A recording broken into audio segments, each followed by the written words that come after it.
As more evidence emerges on the efficacy of third doses of COVID-19 vaccines, some experts say it's high time to redefine what it means to be fully vaccinated. Some want that definition to include a booster dose, but the calls have sparked a debate among the medical community. With more, I'm joined by Dr. Marla Shapiro, CTV News medical contributor.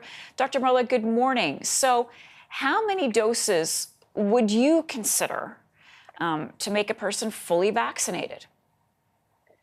I think firstly, I would get rid of that phrase fully vaccinated and I would substitute it with a more meaningful phrase. And that phrase would be, are your vaccines up to date? And we use that for any vaccine when we're assessing it. For example, if you're a pregnant woman, with each and every pregnancy, you're going to get a pertussis vaccine, and that will mean you're up to date. So it can be situation specific. And when it comes to the case of COVID, as we've learned, two vaccines, particularly in an older population, an immune compromised population, just does not give you long-term immunity, and we're recommending boosters.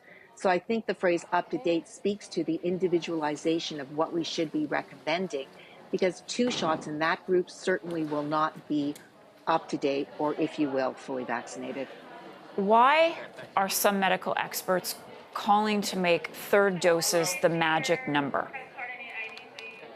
Oh, I don't even think it's a third dose. It's a magic number. It may even be a fourth dose as a booster, and we have to see what lies beyond.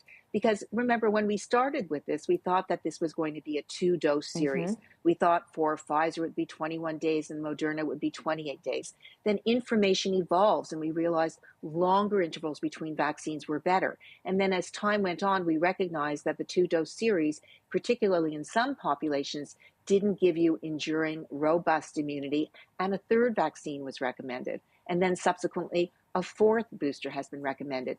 So the definition of what is required to give you the best protection that you can from serious disease, ICU admissions, or death has been evolving. And I think that's where we've been getting some pushback. And I think right from the beginning, when I started covering this as a story, and I can't believe it's more than 2 years now, Yeah. one of the things that I said to myself and said on air is that we have to be humble and we have to be fluid, nimble, and reactive and responsive to the information as it evolves, because this was a brand new disease and it's evolving. The information evolves and what we need as new variant strains develop as well. What about children? So we've seen that change too. So, now in the United States, they're talking about booster doses for children between the ages of 5 to 11. And we're likely to see the onset of vaccination in that under 5 age group happening first in the United States and eventually coming its way to Canada. So again, an evolving series of information as we find out what is the best protection to give ongoing protection. As we see, for example, with the flu evolves every year. And when we talk about up to date with your flu vaccine, that means have you had your update this year?